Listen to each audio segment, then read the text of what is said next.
Bien. Intentaré ser más esquemático y no alargarme tanto, pero bueno. Los señalamientos de Wittgenstein son incuestionables por sus consecuencias en la filosofía de la ciencia, en la lógica, incluso en la sociología. Pero tenemos que preguntarnos qué implica esto para la psicología.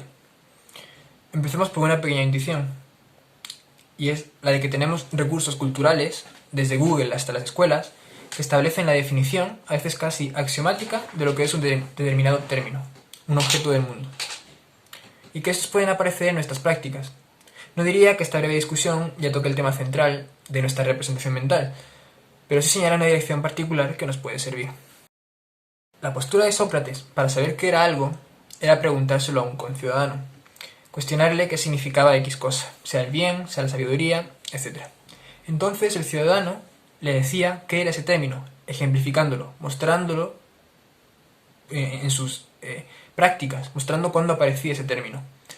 Pero eso no bastaba para Sócrates. Él colocaba contraejemplos en que esa definición quedaba invalidada, para buscar cuál era la esencia de la distinción de aquel término. Mientras que para Sócrates los ejemplos eran nieblas para el hallazgo de la esencia de un término, esas condiciones de posibilidad para conocer el término eran precisamente lo que para Wittgenstein componían su definición. La belleza, la justicia, la sabiduría son abstracciones que para Wittgenstein no tienen ninguna esencia particular, que son más o menos reconocibles por los parecidos de familia de una determinada lengua o cultura o forma de vida, como diría él. El entendimiento de esos términos implica la capacidad para usarlos. Sus parecidos de familia no tienen estatuto ontológico ni esencialista, nada más allá de sus particulares juegos del lenguaje. Uno puede decir que esto es una respuesta al esencialismo griego, o simplemente una respuesta evidentemente intuitiva que más bien debería preceder en la historia de filosofía a la empresa más atrevida de Sócrates. Sin duda lo que Sócrates postuló buscaba, o Platón, era mucho más arriesgado que lo que Wittgenstein, que aquel punto en el que Wittgenstein se queda. De esta postura de Wittgenstein creo entender, espero entender, que de dar postura, si lo que consideramos más esencial de una palabra, si la normatividad de una referencia como mesa o como perdedor, no es más que la normatividad de los juegos del lenguaje involucrados en un modo de vida, es decir, si lo normativo respecto a mesa no es más que el uso normativo en nuestras experiencias sociales en las que hay algo que fonéticamente construimos como mesa, pues entonces la normatividad de las prácticas en que se da la palabra mesa debería ser isomórfica respecto al uso de esa palabra en la cultura. Es decir, la normatividad del término mañoso, mesa, miserable, morir o mugroso, la aplicabilidad de sus términos, su aparición en la sociedad debería ser igual o similar a su definición como términos para una sociedad. O sea, mañoso, mesa, miserable, morir o mugroso aparecerían en su definición como referente a los usos normativos en las prácticas sociales. Ahora bien, estas son abstraídas como cosas que son el resultado de las prácticas, pero luego hechas estáticas para su uso. Es decir, la referencia que tomamos respecto a la palabra mesa, en tanto es un producto corporal, por ejemplo, no es igual a la relación que tengamos respecto a la mesa y cada vez que es apropiado o normativo el uso de ella. Me explico. Lo normativizado en la palabra mesa no es exactamente igual que lo normativizado en el ente que nosotros designamos con la palabra mesa. El uso, las prácticas sociales de la palabra no es equivalente a la concepción normativa del objeto que es una mesa. Quiero señalar con esto que culturalmente, en estas sociedades occidentales donde la escritura es una tecnología fundamental, la construcción normativa de los entes no es simétrica con las palabras que designan esos entes. Podemos pensar, por ejemplo, en una mesa de 6 patas cuyos espaldares están adornados ridículamente con unos volantes inspirados en la película Frozen y con unos adornos en el centro de la mesa con forma de calaveras de death metal que escupen vino tinto.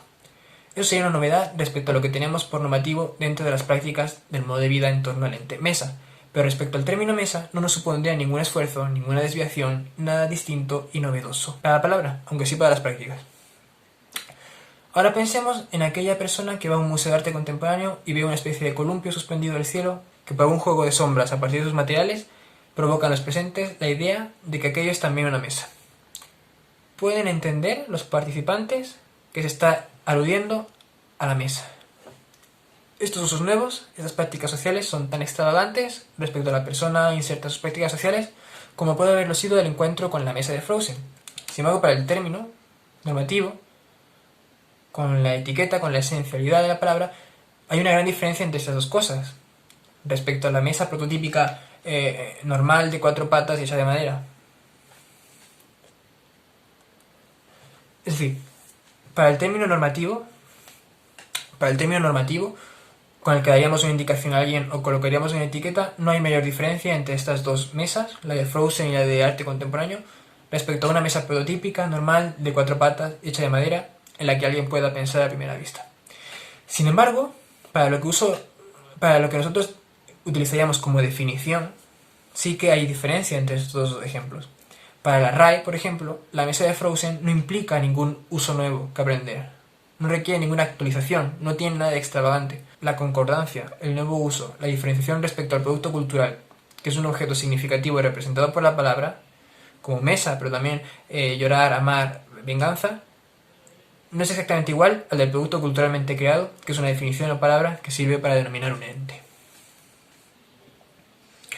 Esto no significa nada a nivel mental, o sea, de representación mental todavía no significa nada, no tiene ninguna relevancia en cuanto a la mente como una máquina que interviene en la realidad. Pero sí nos habla de que culturalmente la normatividad del lenguaje a través de los diccionarios no es equivalente a la normatividad de las formas de vida que está hecha de palabras. Porque una palabra puede tener una normatividad, pero los actos y las escenas en que aparecen no permitir que aquello a lo que refiere la definición pueda aparecer en correspondencia. Como sucede con actos que socialmente son incómodos o no son fácilmente abstraíbles, como engañar, o incesto, o muerte, etc. Por ejemplo, las palabras denigrantes. Digamos, la palabra perro o zorra, por ejemplo, pueden tener una doble normatividad, incluso en lo que se consideran sus márgenes, sus polisemias. Perra y zorra, para referirse denigrantemente a una mujer, en las prácticas sociales solo aparecerá en contextos normativos de intención de una acusación en circunstancia de desprecio, en exposición ante los hombres, etc. Sin embargo, ese mismo término, su uso misógino normativizado en el diccionario como palabra, que es un término peyorativo, no alcanza a explicar por qué no se utiliza, por ejemplo, en las prácticas para referirse hacia una trabajadora sexual real. La normatividad de perra es dual, como ente, como objeto, como palabra que puede ser usada correctamente y en las prácticas sociales de la comunidad, y también como término, como una definición de una cultura como la nuestra que tiene palabras a las cuales busca mantener de forma estable. Ahora, puede responderse a eso. Bueno, esto es precisamente lo que queremos demostrar, que la definición de un término no tiene valor alguno. Lo que se coloque en un diccionario no es lo mismo y nada dice sobre cuándo esas sílabas y sonidos particulares son usados y con qué significado. Pero lo que yo señalo no es la diferencia entre el término esencializado por la cultura y sus distintos usos, sino entre el término y el uso general en una sociedad. Hila con la primera clarificación que quiero hacer respecto a nuestro lenguaje. Lo normativizado en las prácticas sociales ni siquiera es lo mismo que lo normativizado en el lenguaje. O existen dos lenguajes, el lenguaje que emerge como lo normativizado en las prácticas sociales y el lenguaje como un objeto fetichizado que es uno más de los engranajes de nuestras prácticas sociales.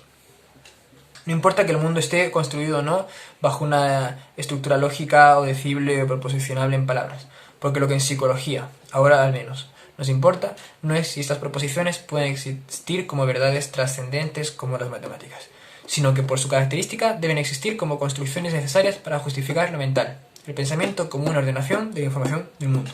Eso es lo relevante. Lo que he dicho ahora es una caracterización de nuestra sociedad y sobre cómo las palabras son tratadas como entes en sí, son fetichizadas.